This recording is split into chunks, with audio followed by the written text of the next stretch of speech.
Hello friends. இன்னைக்கு நம்ம முக்கியமா நடக்கக்கூட ஒரு நிகழ்ச்சியை பத்தி பேச போறோம். அதுதாங்க சூரிய கிரகணம். சூரிய கிரகணம் அப்படின்னா என்ன?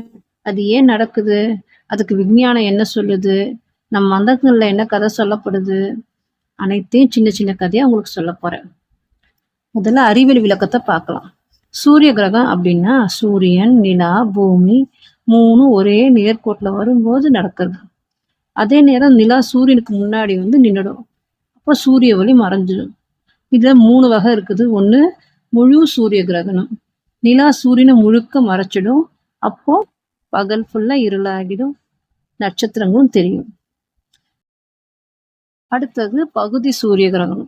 இதுல நிலா சூரியனோட ஒரு பகுதி மட்டும் தான் மறைக்கும். அப்ப நமக்கு சூரியன் ஒரு பாதி கடிச்ச பிஸ்கட் மாதிரி தெரியும். அடுத்தது வளைய கிரகணம். இது நிலா சூரியனை முழுக்க மூடாது. சூரியன் ஒரு வளையம் மாதிரி தெரியும். இதுக்கு ரிங் ஆஃப் ஃபயர்னு சொல்லுவாங்க. இது ரொம்ப அடிக்கடி நடக்காது. ஏன்னா நிலா சுற்றுற பாதை கொஞ்சம் சாஞ்சு இருக்கிறதுனால சூரிய கிரகணம் ஒரு சில வருஷத்துக்கு ஒரு முறை தான் தெரியும் நமக்கு. அந்த சில நிமிடங்கள் விஞ்ஞானிகளுக்கு ரொம்ப முக்கியம். ஏன்னா அப்பதான் அவங்க சூரியனோட வெளிப்புற பகுதி கொரோனாவை ஆய்வு செய்ய முடியும். இப்ப நம்ம இந்து மதத்துல என்ன இதோட நம்பிக்கைன்னு பார்க்கலாம்.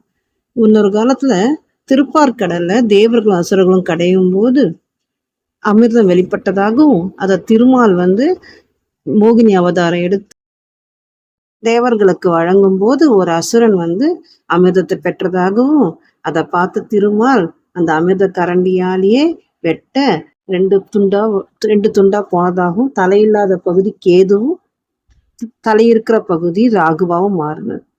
இந்த ராகுவும் கேதுவும் சூரியனின் சந்திரனை விழுங்கினதுதான் சூரிய கிரகணம் சொல்றாங்க இந்து மதத்துல. மற்ற பகுதியில் என்னென்ன நம்பிக்கைகள் இருக்குன்னு பார்க்கலாம். சீன கலாச்சாரம் படி சீனர்கள் பழைய சீனர்கள் கிரகண நேரம் பெரிய டிராகன் சூரியனை விழுங்குதுன்னு நம்புறாங்க. அதனால மக்கள் சத்தமா ட்ரம்ஸ் அடிப்பாங்க, சத்தம் போடுவாங்க, டிராகனை பயமுறுத்தி சூரியனை விட சொல்லுவாங்க. வட யூரோப்ல வைக்கிங் மக்கள் ஒரு பெரிய ஓனாய் சூரியனை துரத்துக்கிட்டு இருக்கும். கிரகண நேரம் அதை பிடிச்சு சாப்பிடும் நம்பினாங்க. சூரியன் மீண்டும் வெளிவந்தால் அந்த ஓனாய் அதை விட்டுடுச்சுன்னு மகிழ்ச்சியா கொண்டாடுவாங்க. ஜப்பானிய மக்கள் கிரகணத்தை புனித நேரம்னு பார்த்து தியானம் பண்ணுவாங்க. சூரியன் மறையும் போது பிரார்த்தனை பண்ணா ஆசைகள் எல்லாம் நிறைவேறும்னு நம்புறாங்க. அமெரிக்காவின் பழைய மாயன் மக்கள் கிரகணம் ஒரு எச்சரிக்கைன்னு பார்த்தாங்க. அந்த நேரம் தெய்வங்களுக்கு பலி கொடுத்து பிரார்த்தனை பண்ணுவாங்க, நல்ல விஷயம்லாம் நடக்கணும்னு. இஸ்லாம் மதத்துல கிரகண நேரம் ஒரு விசேஷ நிமிஷம், சலாத் அல் குசூப். அது அல்லாவை நினைச்சு தவம் செய்வதற்கான நேரம் நம்புறாங்க.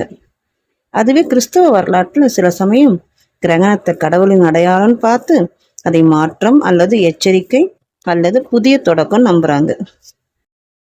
இது நம்ம செப்டம்பர் மாதம் 2025 21 நடக்க போகுது. அது இந்திய நேரப்படி 21 செப்டம்பர் இரவு 10:59 தொடங்கி மேக்சிமம் 22 செப்டம்பர் 1:11 நடந்து முடியறது 3:23 காலையில 3:23 முடியுது.